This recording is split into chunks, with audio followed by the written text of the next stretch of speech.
Good afternoon and welcome back to the One Celtic Fans View this afternoon. Tomorrow evening, Celtic play Sligo Rovers in Ireland in a sellout match, in an absolute cracking game it will be. But it's a sellout match, and it's a game that I think that we'll see a lot of the younger players and will it be Francis Tully time?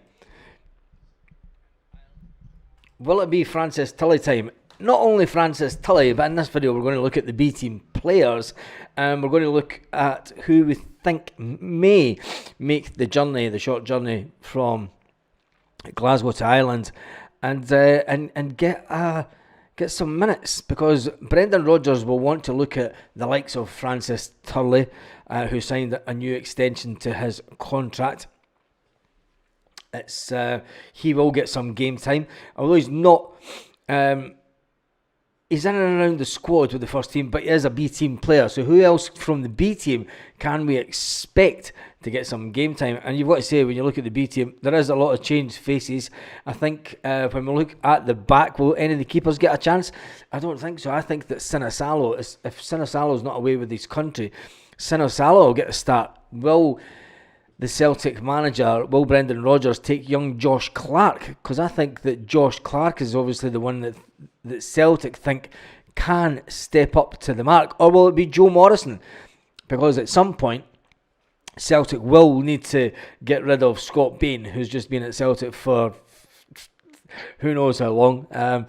He's won more medals than anything, which is unbelievable. But will it be the young number 43, Joe Morrison? Will he get the shout to take the flight over to Ireland and get some game time and some experience with the first team? So it's either going to be him or Josh Clark. We'll see which one makes the flight. When we look at defenders, one that you want to see making the flight is obviously going to be Adam Montgomery. He's champing at the bit to get back into the first team. He's been in and around the first team before, and I think that Desmond Donnelly is going to miss some lives. Oh, Desmond, gutted for you. We're still doing the 8 o'clock one, don't worry about it. We're still doing the 8 o'clock live.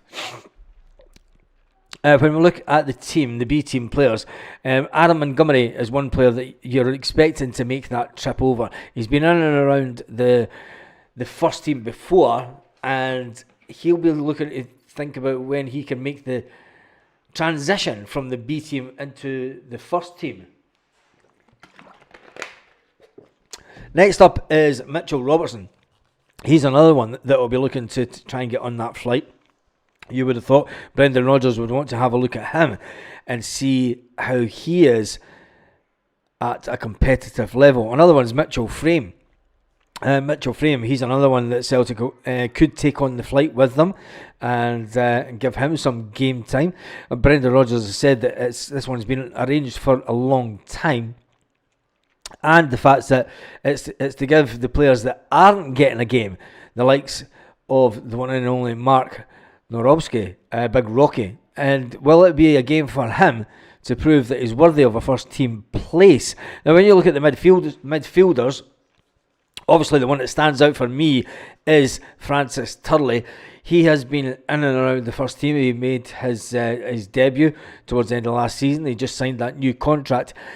Celtic will be looking to take him, I think, to see how he fares up in a more competitive league. I know it's going to be a friendly, but it will be a bit more competitive than the B team fixtures, because it'll be adult football. Anyway, let's jump into the chat and say good afternoon to everyone in the chat. Carly's in the house, Paul Baird's in the house, Hazel's in the house, Desmond Donnelly's in the house, he's away on the school run. Paul Pert is in the house, David Castles, good afternoon from Elvin. Paul Baird says you could see 11 changes at half time, and Paul, I think you're not far off it. Brendan Rodgers is going to take that good a squad with him that he's going to give some of the first team players a run out the first half, and then he'll bring them off to make sure they don't get injured. But I think that he's going to take that many of the B team with him, that it's an exercise where he can really see the B team players up close. He had quite a few B team players with him in America, remember, and he'll be wanting to see how they've progressed, because it's okay, I'm getting reports back from Darnley, etc., and tell them how they're good, they're progressing on a week-to-week basis. But the manager, Brendan, likes to see the players up close and personal and how they actually are performing on the pitch. And I think that this is an ideal game for them to get some game time under the guidance of Brendan Rodgers. So it wouldn't surprise me if there was 11 changes at half-time. Also, Sligo Rovers are a decent team, a decent outfit. We need to take this game seriously, says Warland's team talk. They are, and they're flying, but it is a friendly, and Celtic will. This is why I think Brendan will take as many as the B team players as possible to give them valuable experience. The game again, the boys in the North Curve are going to the Women's Champions League game the night, 8 p.m. on whatever TV channel. I don't know what TV channel is on. Doesn't. I don't know if it is or not. I'm not sure. Glasgow Sheriff's trying to get Bain out of Celtic because he's getting paid more than them sitting on a bench. Yes, that wouldn't surprise me. Nicola's in the house for the Milton Provos, right, Baz and boys. Danny boy, we don't have to take this seriously. It's a friendly, for God's sake. Danny, we do have to take it seriously. It's a chance. Of course, Brendan Rodgers is going to take it seriously. What a crazy comment. Brendan will take it seriously because he wants to see how far these young lads have progressed, and there's no better way to get them playing against a team that are one more experienced than them, and it's to see what level they're at. I mean, you'd be as well saying don't take pre-season games seriously, but Brendan Rodgers took them as serious as the Champions League game, and he spoke about that. So we're all entitled to our opinion on this channel, but I just think that I think that Brendan will take it. If we don't take it seriously, right, and we go to Sligo Rovers and we get absolute hammered, right, the fans would be all over Brendan saying, oh, you changed the tactics and you did this and you played too many young players. And it's a no-win situation. It is a no-win situation. Pre-season friendlies are all friendlies.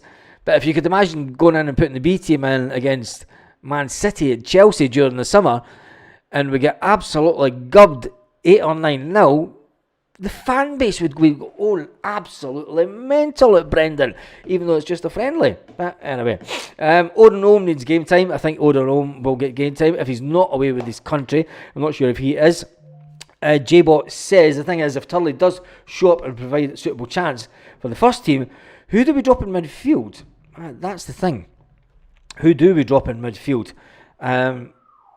Because I think we all expected Odin Ohm.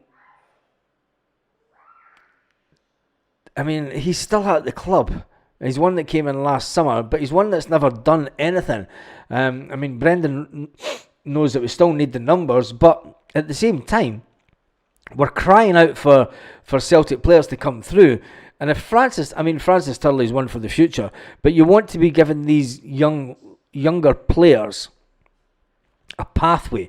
You want to be giving them a pathway into the first team. You want to let them know that, look, when there's a mid-season friendly, we're going to take you out the B team and you're going to go on this trip, so that the manager has to see them. You know, he has to see how far they're progressing, and at that point he gets to talk to them and, you know, talk about how they're progressing and everything, and then just, they know it's a football education, as Brendan calls it. They have to go through a football education. But at the same time, we've lost far too many players from the academy that were in the academy with Adam Montgomery. I mean, Montgomery must be the most experienced player now in that Celtic B team, because all the good ones that we did have have left and gone, and we don't want that to be happening, because we can't keep on going out and spending serious money on, well, we can, but ultimately, when you look at the history of Celtic, we've always brought players through for the B team, and we've always been pretty successful at it. And we went through a period over the last, I would say, 6 years or so, maybe even longer. The last 6 years, we've not really brought any players through from the academy. And I think that's had an adverse effect on this current Celtic side. And the reason it's had an adverse effect is, when you look at the prospect players that we brought in last year, that was a complete disaster. If we'd had the B team players up there with the experience ready enough to walk into the first team, You're not going to have to go out and buy £1 million prospect players. Your prospect players are coming from within the club. And I think that's why Brendan will take this game so seriously. And it's the only reason, and it's the only explanation that we can have to why we're playing a game tomorrow evening in Ireland in the middle of an international break, because we never usually do it. I mean, at this point of the season, Brendan Rodgers usually jumps on the first flight out of Scotland back over to Mallorca and to his holiday home to get some sun before the winter hits in. But anyway, it is what it is. Lorna Gallic is in the house. Nicola Raffles is in the house. Magnus is in the house. Let me just see. I'm painting, by the way, so just listening if I'm not patching anyone. Jesus, G-Bot says, I thought Dan Kelly was going to be a future midfield captain for years to come, but the talented youngster jumped ship at the first chance. Many of them do, J-Bot. That's the thing. You want to get... Our younger players do not see a pathway into the Celtic first team. So they leave Celtic and they go chasing money elsewhere on the promise that they're going to get first team football. And other teams, whether we like it or not, other teams will give the younger players opportunities. They know they're not going to be a first team star. They know they're not going to be a first team start, but they're signing contracts with other teams because they're told, look, we'll bring you on for the last 10, 15 minutes of a game. You'll get 20 minutes here. You'll get 10 minutes here. We'll bleed you in slowly, the way that we used to do it with our younger talent. And now that we're not doing it, tomorrow is an ideal game to take it serious, to get the players that aren't getting a game, that aren't going away with their country, to get some game time. Big Rocky for one. I don't know if Odomone's going away with his country because he's not been playing for Celtic. But when you look at the B team players, they'll champ at the bit. They'll go out and prove their all to prove that they should be in the first team squad. Not just in and around training sessions, but on the bench. If they don't, we're just going to go around in circles with this young team of players. I mean, and they're going to come to Celtic and they're going to leave. I was speaking to a guy on Sunday. He played at Celtic from 11 years old to 17. At 17, he was told he was not good enough. It happens. It does happen. But we have to make sure we can't keep on going through a circle of having a B team. If we're not going to promote players from the B team into the first team, what is the point at all in having the B team? What is the point? People say, what's the point in the women's team? It doesn't bring any benefit to Celtic. Right now, the B team doesn't bring any benefit to Celtic. It doesn't bring any benefit to Celtic at all. When was the last player that came through and made a serious impact from the B team? We're not churning them out like we used to. And I think Brendan Rodgers is trying to address that. Hence the reason that it was a big thing, Francis Turley signing that new contract this summer, because we had lost so many players from the B team who just went for more money. Who went for the opportunity to play first team football. And even though they're not playing on a week-to-week basis, the fact that they're in and around the squad, they're sitting on the bench, that can make all the difference to a player. I think the last player that probably came through might have been Welsh. Welsh and Tony Ralston were the last players to come through from the academy. So if we're happy enough with them on the bench, there has to be this pathway. Anyway, Paul Baird says you don't want to get beat during the season, even if it's a friendly. Otherwise, what's the point of playing the game? Of course, you don't want to get beat, but at the same time, these players need to be given an opportunity, Paul. And you don't want to get beaten at any point. But it's not going to be on the manager's head if he makes wholesale changes. And the fact there's a lot of the first team squad's going to be away anyway. Will Callum McGregor take the journey? I think Callum McGregor will get the time off. Personally, I would give him the time off. But then again, maybe Celtic say that's a bit of that's disrespectful to Sligo Rovers if the captain doesn't take the journey and he's not playing international football. Anyway, come on, Baz, there's nothing more than a promotional game. No French player will get closer to the first team because of this fixture. I'm not saying they will, Danny Boy, but the manager needs to see them close up. He needs to see them close up. He needs to see them in action. He's not going to be team games. He's got enough on his plate. So he needs to see what they're like playing, and that's what this game's all about. Anyway, Joseph says yes, they left, but not one has went on to be a top talent or superstars before they served their apprentice.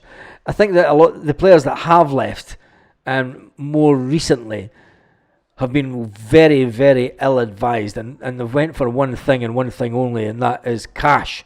That's just fact. They went for cash, and they'll probably go on to try and be mediocre players, and they might get Scotland call-ups or whatever for their national country, but I don't think that many of the ones that have left Celtic will go on to do great things, and then that comes back and bites you in the arse couple of years down the line. And I noticed there was one story today that the Scottish media are dragging up about how much money Celtic didn't want to pay for when they were going for a young Hearts player. That story is years old now. It's years old. This is 2024. You're talking about a story for 2019, for goodness sake. But anyway, Ben Doak has been mediocre at Middlesbrough. Exactly. And he's out on loan at Middlesbrough. That's what he gets. Magnus says there will be a diamond in the rough to come through, so I'm looking forward to the game. Yeah, I think there always will be a little. There'll be one player. Could you imagine if when Callum McGregor and co came through Celtic at the time that they came through, if they were given the lack of opportunity that the young modern player is given at Celtic now, I don't think that we would have Callum McGregor in the team. If Callum McGregor was a kid now, if he was at the same age as Francis Turley and as such, I think that his agents would be like, no, we're going to take him somewhere else. It's just the way that modern football is. God bless all the Celtic fans, says Tony. Stephen Johnston is in the house table. Ben Doak has plenty of time in his hands. His talent is there for all to see. But he's not there. He's not at Celtic anymore, so he's gone. Another player that is at Celtic, it'll be interesting to see if Joey Dawson is another player who is a forward, and English forward. It'll be interesting to see if he gets any time, especially with Daniel Cummins and Lewis Dobbie are the other two forwards at the club. So it'll be interesting to see if any of they three take the flight over. When you look at the players that are loaned out, just look at the players that are loaned out from Celtic. How much money is sitting on has been loaned out? Marco Tilio, he's loaned out to Melbourne. I don't think you're going to see him again. Look, Gustav Lagerbielke, he's loaned out. Alexandro Bernabe, another 3.75 million. He's loaned out. Kwon is loaned out. That's 4 players. 4 first team players. The rest are all B team players that have been loaned out. So there's 4 first team players that we've loaned out at Celtic. Can you realistically see Kwon coming back to Celtic and making a difference in that midfield? No. Can you see Alexandro Bernabe coming back to Celtic from Brazil he's now in? No. Can you see Gustav Lagerbielke? I can't see it. I just can't see him coming back and making any kind of impact, which is unfortunate. He wanted to go out on loan to get game time and play football. Brendan doesn't rate him, so I don't think you'll see him. Marco Tilios played something like 3 games for Celtic and spat the dummy out and said, "Get me back to Australia, I hate this country." Do you know? So he's back at Melbourne FC. The rest of the players that are out on loan all come through the academy, and they're going through their football education. Young Toby is in Dunfermline, having a fantastic start to the season. Dane Murray is at Queen's Park. Johnny Kennedy's at Shamrock Rovers. Will he ever come back to Celtic? That's looking doubtful, because that's a couple of years that he's been loaned out in Ireland. Matthew Anderson, a defender, he's been put out to Admiral Wacker again. Ben Summers, another player that has been loaned out to a different team. It'll be interesting to see if Ben Summers, because he's one little winger that I think that Celtic want to get that football education, and sending them out on loan to a team like they are is giving that football education, and then they know that they're going to come back and then be integrated into the Celtic team. So the manager does have a big decision to make. Will it be Francis Turley time at Sligo Rovers? We'll have to wait till tomorrow night to see that, because it'll be then we'll get to see the team. Kalmark went out on loan for a year and came back a better player, says Joseph Davison. Yes, he did that, but he was in the first team first. He didn't go out on loan from the B team. He was in and around the first team squad, and because we had such a good first team at the time, he knew he wasn't going to get game time, so it was beneficial to him to go out on loan. So anyway, it's all in a good day's work, as they say. Desmond says another trip over the water to entertain the troops. As usual, we're scouting mission. Could be a scouting mission. Carmark went out on loan, says Joseph. Yep, we know that. JT Boy 67 says, don't forget Carmark went out on loan and fought for his place in the first team. He did. And this is why the players that are out on loan, they'll come back at the end of the season. But the players that are in the B team just now, the likes of young Francis Turley, etc., they'll get a chance to shine. The satellite clubs should be our breeding ground, and the SFA have got to think about this restructure to help Scottish football talent. Well, don't get me started on Scottish football and the SFA. Anyway, we'll be back at 8 o'clock, 8 p.m. Celtic Park time tonight. We'll just sit and talk about everything Celtic, some of the nonsense headlines of the day. Make sure that you join us for that, and until then, have a fantastic day, Celtic fans all around the world.